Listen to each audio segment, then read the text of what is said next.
Serving in the armed forces is widely recognized as an act of courage, of patriotism, and of duty to one's country. Among other reasons, it is a career that carries with it a varying, often unpredictable, degree of risk and danger. Our story today is true, as recounted by an American veteran, once a young specialist in the United States Army. For the sake of anonymity, we will just call him Robert. While many soldiers leave their active military service with both physical and psychological scars, in 1988, young Robert would leave the Army with something more complicated. This is part one of the story of the night shift at Fort Campbell.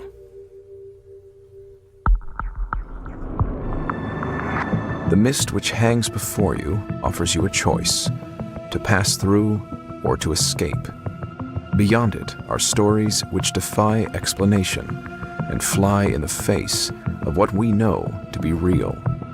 You're moving into a realm of both reality and imagination, of both fact and fiction.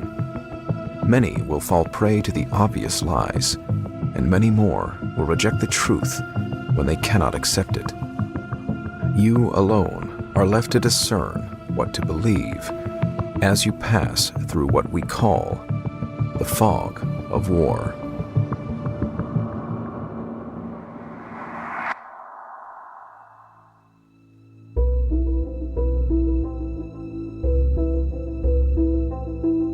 I don't exactly know what the military is like these days.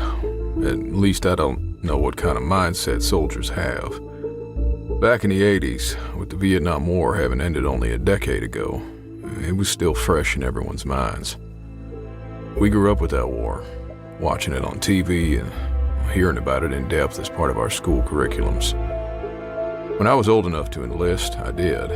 Served 4 years, from 84 to 88. No matter where I was stationed, though, on base, there was always a sense of honor and reverence about the Vietnam War and the soldiers who'd fought in it. Those were the good old days, and we were the next group, the next in line. We were all eagerly waiting for our turn to prove ourselves. At the same time, there was an uncomfortable atmosphere lurking in the shadows, a general feeling that we were now unnecessary. This is what they call peacetime service. Sure, we knew that on occasion some random U.S. battalion or division got mobilized and was sent somewhere in the world. Lebanon, Grenada, and Libya, to name a few. We knew that those soldiers might have seen some degree of combat, but an actual full-scale war was something we didn't see happening at that time. Now, why am I telling you any of this? Well, because during my time in the Army, I had a number of strange experiences that seemed to defy explanation. And while the stories I'm about to tell you are true, even I probably wouldn't believe them if I hadn't seen what I did. I don't expect you to believe me either. I certainly didn't expect my chain of command to believe me when these events happened. I was right. They didn't. As it turns out, good soldiers that want to be trusted by their peers and their commanders, are expected to be sane, rational kind of people. The kind of people that can be trusted not to go crazy when they're carrying a loaded weapon. When you enlist, before they send you to boot camp, there's a number of physical and psychological evaluations you have to pass. A lot of people fail those. Even after you've been in for a few years, the Army isn't going to be keen on keeping you around if you suddenly start spouting off about strange things that make you look, well, mentally unstable.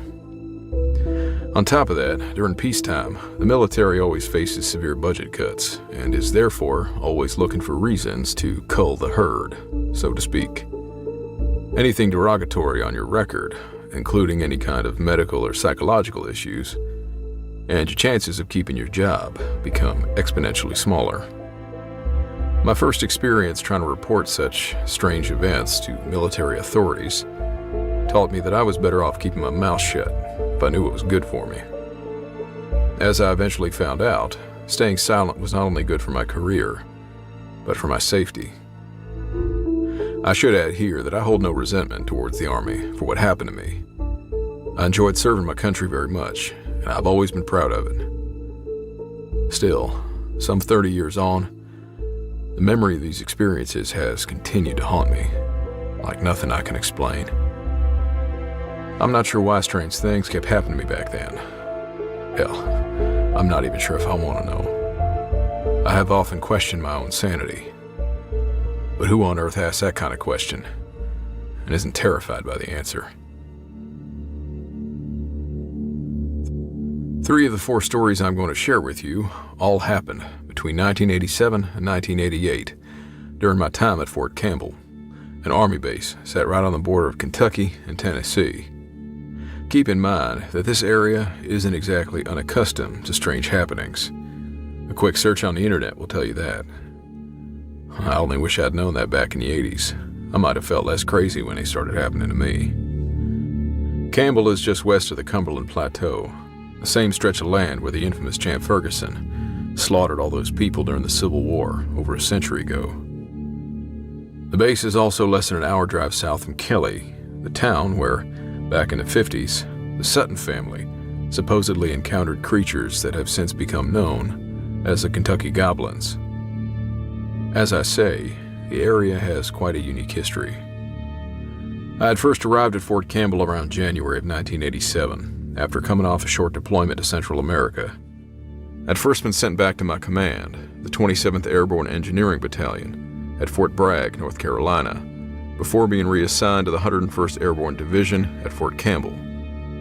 I'll address the reasons for that reassignment later. Having grown up in Tennessee, not too far from the base, I was happy to be stationed back home, near my family, in a familiar area. At almost 165 square miles in land area, Fort Campbell is much larger than most cities in America. It's more than 3 times the size of the city of San Francisco and half the size of New York City. That helps put it in perspective. It's massive. Now, why is that important? Because unlike such large cities, the base is mostly just undeveloped land, with some of it being dedicated to rifle, grenade, and artillery ranges. As such, most of Fort Campbell, as well as the area around it, is nothing but wilderness. Hundreds of thousands of acres of dense, standing forest. Even though my primary MOS was communications, and that occupation would typically keep me inside, working on radio equipment, I unexpectedly found myself spending most of my time working out in those woods, at night. A few months after arriving to the base and being assigned to the 101st, I was given a temporary duty assignment to the MP Battalion, the military police. It was a nice change of pace for me. Instead of fixing busted radio equipment, I was doing security patrols around the base, exploring much more of it than I ever thought I would have otherwise. I soon discovered that Campbell has thousands of buildings and hundreds of miles of streets and roads, with a surprising amount of those being back roads and dirt roads, reaching into the outermost sections of the base's large perimeter. One of the less desired security duties involved driving these back roads and checking on the out-of-the-way areas and inactive properties located on base. I was assigned to a night shift security detail, but on occasion, extra shift coverage was needed. I picked up what I'd consider more than my fair share of extra night shift patrols along the back areas. And don't get me wrong, I actually enjoyed it. With the most excitement I'd had in the Army being my recent deployment down to Central America, and with that growing sense of me being increasingly obsolete, a soldier during peacetime, pulling these night patrols made me feel like I was active military again. It made me feel like I belonged, like I had a purpose. That, and since I grew up in the area, I felt rather at home driving on those back roads, surrounded by nature and being away from the lights and paved streets. The further you get from the city lights, the more of the night sky you get to see. As such, I was happy to find myself out in the backwoods in the dark, even if it was just driving pre-planned routes, shaking locked gates and such. Not everyone felt that way. Sometimes I was paired with a partner that didn't like that particular security detail. We had city boys who hated being sent out in the woods. I found them to be somewhat hilarious in their, well, almost fear of being out on a back road miles away from any sort of developed area. I didn't mind it a bit. Well, I do admit that it did get creepy at times, being out in the woods in the pitch black dark. Honestly, that just kind of added to the experience. But these nightly patrols were mostly just quiet routine that never amounted to anything exciting. That is, until they suddenly became terrifying. Most of the time, though, it was just two guys carrying standard sidearms and rifles, driving around in either a pickup truck or SUV painted the standard OD green. Our job was to simply inspect the perimeter fences and lock gates, as well as a fair few older buildings and storage areas which contained various equipment that was seldom used. With the base being as large as it was, we'd maybe drive for, a good 10 minutes between sites before we'd stop to get out, walk around a bit, rattle a fence gate, yank on a locked padlock, and get back in the truck and drive to the next location. Every once in a while, we might run into someone. Sometimes it might be a soldier out doing something weird at night, like meeting his lady friend out by the perimeter fence because he was restricted to base. It was his buddy standing there watching them that weirded me out. Or the guy we found going for a midnight run, wearing nothing but his sneakers. That guy told us running naked in the dark was some kind of religious thing. Said he was a druid. People think I'm strange. Other times it was the occasional teenaged army brat trying to spray graffiti on the old buildings. Sometimes we'd find clear signs of trespassers, old campfires, cut fence, stuff like that. It was rare, but there was also the occasional homeless guy that would break into the buildings that had electricity. There was hardly anything valuable in most of the buildings, but we'd still occasionally find broken windows and evidence of people trying to break in to steal something. With the off chance that we might run into some unknown person, I felt a lot more apprehensive when we were checking these locations, the ones with the buildings. Plenty of places for people to hide in the dark. Above all, there was one location that was creepy as all hell, even in the daytime. And we had to check it every night. It was a very large, rectangular, fenced-in lot, filled with a number of old cars and a few storage buildings. When soldiers deploy for 7 to 14 months, if they don't have a house, they usually need to move their stuff out of the barracks into storage. If they have a car, since the base doesn't want a bunch of unused vehicles filling up parking spots, that also goes into storage. Along with a few newer pieces of heavy military equipment and army vehicles, this particular lot was filled with a bunch of very old and rusted-out cars, the worst of which had license plates dating back to the early 70s. Practically all the civilian cars were in bad shape, all the tires being long since dry-rotted and flat. The car's interiors slowly crumbling to dust. We were told the vehicles likely belonged to guys that deployed to Vietnam, but never came back, either KIA or MIA, and whose families never claimed them, so they were apparently left here and forgotten about. I'm not sure if the Army was trying to keep the cars safe from damage by storing them here, but I imagine that after 15 years, nobody could expect them to do much about it. But sadly, this location was a prime target for vandals and thieves, which our security patrol was supposed to prevent. That and several of the buildings and garages were clearly still in current use for long-term storage of various gear and equipment, which is why we had to inspect it every night. The lot was fairly big, could probably have fit 24 football fields inside of it, and was surrounded by a 12-foot-high fence topped with barbed wire. Usually we'd just drive around the perimeter and look in through the chain-link fence to check for anything unusual. One night in June, though, as we were driving by the section where all the old cars were parked, the guy driving the truck that night, my buddy Wireman, suddenly said he saw somebody moving around inside the fence. Oh, did you see that?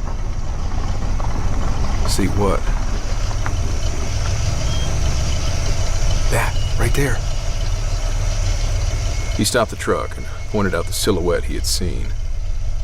There probably wasn't a lot of moonlight that night, as it took me a moment to make out what he was pointing to. Before I even knew what I was looking at, it moved.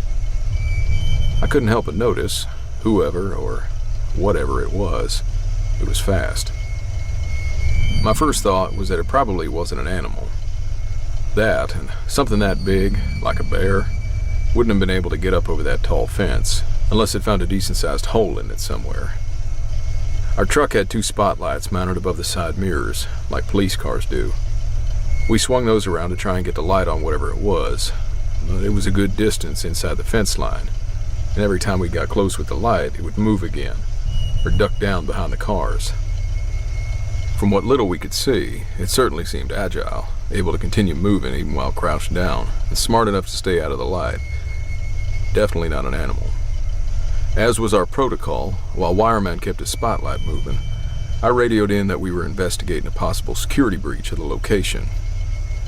I wasn't sure what to tell him, but I figured it would be something minor, like teenagers out causing trouble or such. If not teenagers, we weren't all too excited about stumbling upon yet another would-be thief, vandal, or homeless person. That was always rather an overdrawn matter, because it would usually be some civilian that we'd have to eventually turn over to the local police. Annoying, but we still had a job to do.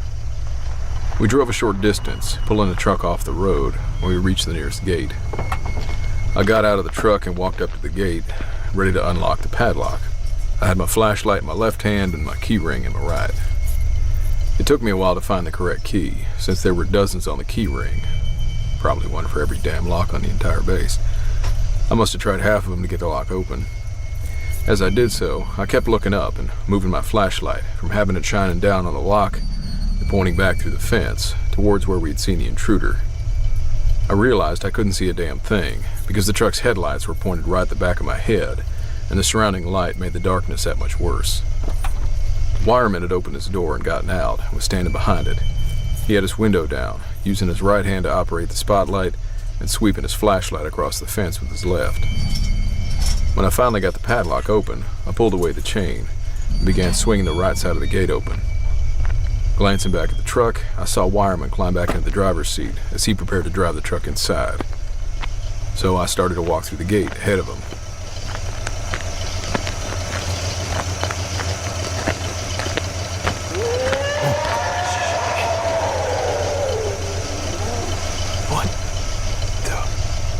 A loud, long, blood-curdling shrill of a scream suddenly erupted, some distance ahead of me, piercing the silence of the night. Now, I'd been raised in the country, and in all my years of hiking outdoors, sleeping in the woods on camping trips, I'd never heard a sound as terrifyingly bone-chilling as that. And it sure as hell didn't sound human. I don't know what was going through Wireman's mind, but a cold chill swept down through my body. I felt my muscles tighten as the hairs on the back of my neck stood up. I realized that I'd frozen in place in mid-step. I believe it was at that moment that my fight-or-flight instinct tried to kick in. The dark expanse before me seemed to come into extreme focus. What I'm about to say probably doesn't make sense, but I can't put it in any other words. Everything in front of me was now either solid black or it wasn't. The entirety of my field of vision, the cars, the buildings, transformed into countless silhouettes of different shades of black. The area ahead of me seemed to stretch and expand back into the distance. Realizing what was happening, I tried to fight back against this sudden onset of tunnel vision. Hearing my own heartbeat in my ears, I took a few careful steps backward away from the open gate. I forced my eyes to the right and left, trying to concentrate, trying to see anything that might be hiding out in the darkness in front of me. Although I wasn't sure what that scream was, I knew then that I was absolutely terrified.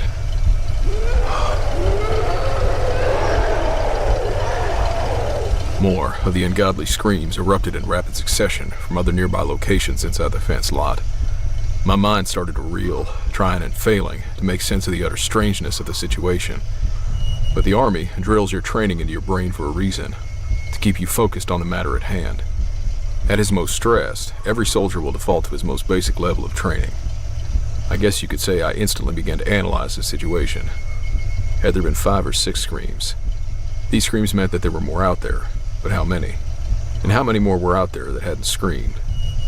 I realized that whoever they were, whatever they were, they outnumbered us, and probably by a significant amount. I could just feel it, that they were watching me right at that moment. As I stood blindly in the illumination of the truck's headlights, I cursed myself for being an easy target. All of this had happened in a matter of a few seconds. Instinctively, I shoved the key ring against the flashlight in my left hand and drew my pistol with my right. Wireman had apparently been watching me, and he quickly stepped back out of the truck. He drew his pistol as well, pointing it out into the darkness in the general direction where the screams had come from. I kept easing back away from the gate, scanning the area as I closed the short distance to the passenger side of the truck. We heard another scream, seeming to come from the same location as the first. At the same time, out in the darkness, something suddenly stood up. Holy shit. My first thought was that it was too tall, the cars around it only reaching its waist level. It stood motionless for a long moment. Then it lunged forward. Oh shit. It was quickly closing the 100 yards between us. I finally felt my legs underneath me again. Wireman and I both scrambled to get back inside the truck. Wireman cut the wheel hard to the left and get the truck pointed back towards the road and punched the gas pedal. The tires barked momentarily and off we went. We certainly could have fired on it in self-defense, but even as terrified as I was, something in my mind must have still entertained the slim possibility that this could just be a few mentally unstable homeless people, or maybe some drunk teenagers. I could not have been more wrong. The road ran parallel to the fence line, with only about a 6-foot gap between the two. As we picked up speed, I glanced back to my right. My heart nearly jumped out of my body. The damn thing was now running alongside the truck, right on the other side of the fence, probably only 10 feet away from us, and it was massive. Instinctively, I swung my flashlight on it through the open window. I'm not sure what I thought. It sure as hell wasn't a man, but it was running upright on 2 legs. I knew how tall I was compared to that 12-foot fence, 6 feet 2 inches. This thing must have been at least 8 feet in height, if not more. It was covered in short, very dark brown hair. The top of its head was tall and rounded, distinctively not human. Its face was also very brown, but it was also, well, shiny, as if it were skin, not hair. But I can't be positive. It had a distinct mouth and nose. It didn't have a snout like a bear, nor did it have a flat nose or face like a gorilla. It ran very fast, not slow and wobbly like a bear. It was unlike any animal I'd ever seen. It had a distinctively thick, wide pelvis and big hips. Its legs were stocky and seemed somewhat short in comparison to the size of its upper body. Aside from being upright on 2 legs, it didn't run like a man would. It kept its upper body stiff, with maybe only a slight rocking motion from side to side, and it didn't swing its arms. Even as we accelerated, the creature was able to keep up with the truck, running all out, its legs pumping furiously. Clearly, it was very strong. Only sheer brute strength could be pushing it forward at that speed. It was loud, too. I could hear its heavy breathing, even over the truck's engine, and the sound of the tires on the old road. It made a loud and deep grunting noise as it ran, as if it were moving a huge volume of air through its lungs. With my flashlight on it, I realized it wasn't watching where it was running. It was looking right at me, and it looked pissed. Its eyes didn't reflect the beam of my flashlight like a deer's would, but I couldn't be sure. Also, I'd swear it had whites of its eyes, like a human. Motherfucker! As Wireman shouted, I came back to my senses, again feeling the adrenaline hit my brain and body. I quickly looked over at him, expecting to see another one running along his side of the truck. Instead, his face was frozen in shock and disbelief, like mine probably was, as he kept glancing back at the creature through my window, then back at the road. The chase had begun only a few seconds earlier, and we were now finally traveling fast enough to pull away from it and leave it behind. Turning back to watch it, a new surge of fear and astonishment hit me. The damn thing suddenly leapt high up onto the fence, the 12-foot fence, and managed to sling itself over, making it look easy.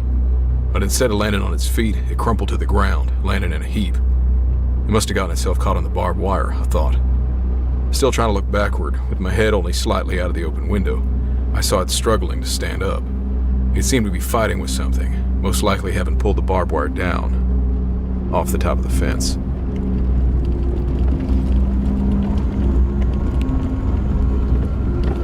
We drove on down the road for a time, neither of us saying a word. Should we call this in? What the hell are we going to tell them? More out of instinct than anything, Wireman just kept driving on to the next location on our patrol route.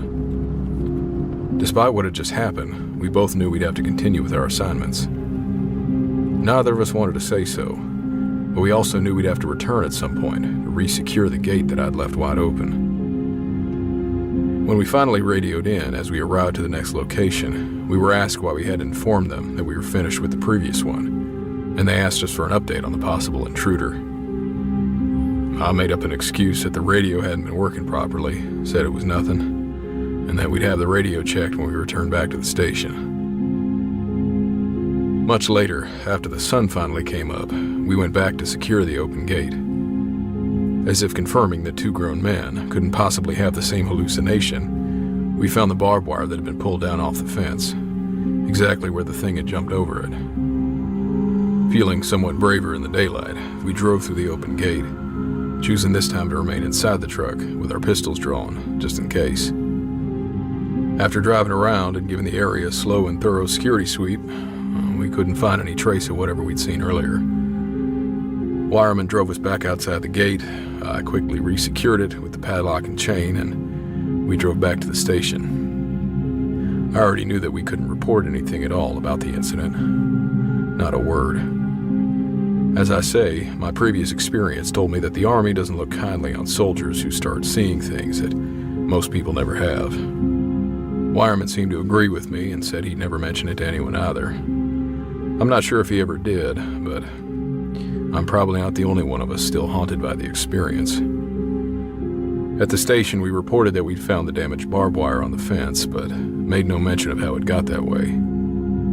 Haven't had the last 30-odd years to mull it over. If I'd been alone that night, I might have been able to convince myself it didn't happen, but it did. So in my mind, there's always been the question of what it was that we actually saw. The term Bigfoot has unfortunately become something of a disreputable term over the years, depending on who you talk to. But then again, seems like some people wouldn't even believe the truth if it was right in front of them. For the life of me, I wouldn't know what else to call it, except that, a group of Bigfoot, maybe a family of them. Whatever they were, sometimes I'd wonder if they were just passing through the area, or if that was now a part of their established territory. That question bothered me to no end. I still had to inspect that old junk lot every night. There was never another night where I felt less than terrified having to go back there. Also, if that was a Bigfoot, I've often wondered why one of them chose to confront us instead of just simply running away, like most of the stories you hear. Most reported Bigfoot encounters never seem to indicate that they are very aggressive. Then again, maybe that's why those accounts are the only ones being reported. I've spent a fair amount of time listening to other stories, the ones about people going missing in the woods while hiking or camping. It sends that familiar chill down my spine to consider what might have happened to those people, if not the obvious. That thought haunts me the most. Had I been alone, or if that thing had managed to get to us, I've often wondered just how bad that night might have gone. I'll probably never know the answers to these and many more questions that race through my mind at night when I'm lying in bed trying to fall asleep. Most unfortunately, as I understand that telling you this probably does little to bolster my own credibility, I indicated at the beginning of this story that this encounter wasn't the only strange thing I would see. Out there, on Fort Campbell's dark roads.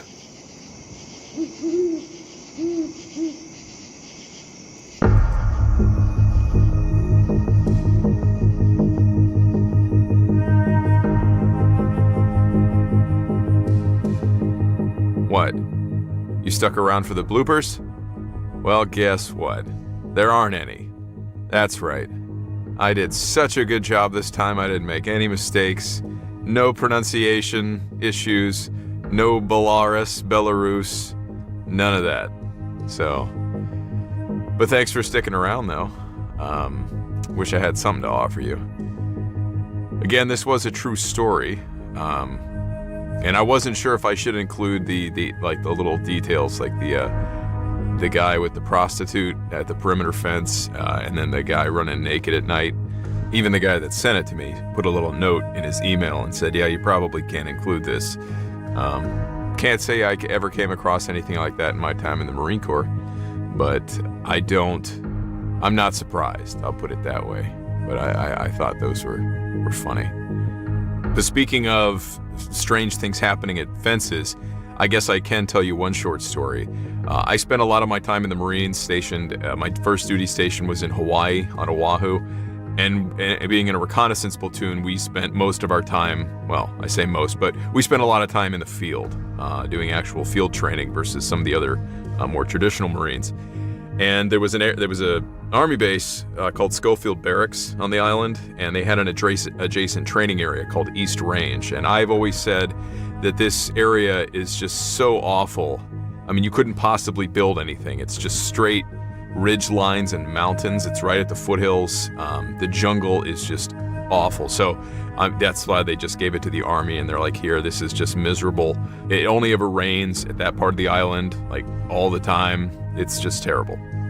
So anyway, being miserable out there, there was one evening, I wasn't with this group, but there was one evening where a team of guys that were out in a training op, I mean, they run it like real world ops, and they say, okay, here's your mission set. Okay, here's your objective. You know, we're going to insert you here. Sometimes they'd bring in a helicopter and actually drop you off, or sometimes they would just drive you, or you would just leave from like where your little base camp was set up. And then you just kind of march off into the jungle for several kilometers through this awful territory. Couldn't use the roads, which are literally the only parts of the whole training area that aren't just miserable jungle.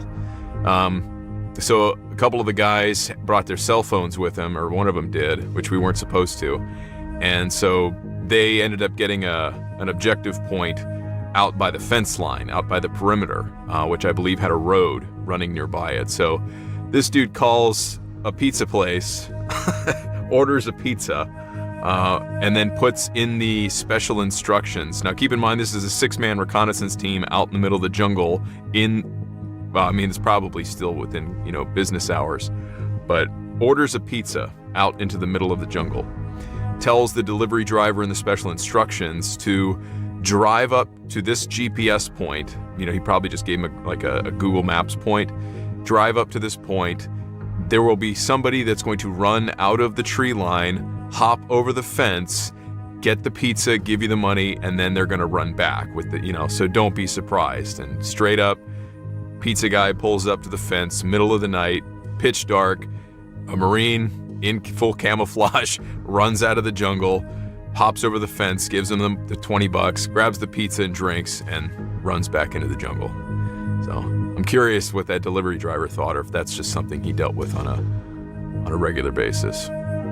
Good times in the jungle. But yeah, thanks for watching. Thanks for sticking around. Don't forget to subscribe. I will see you at part 2.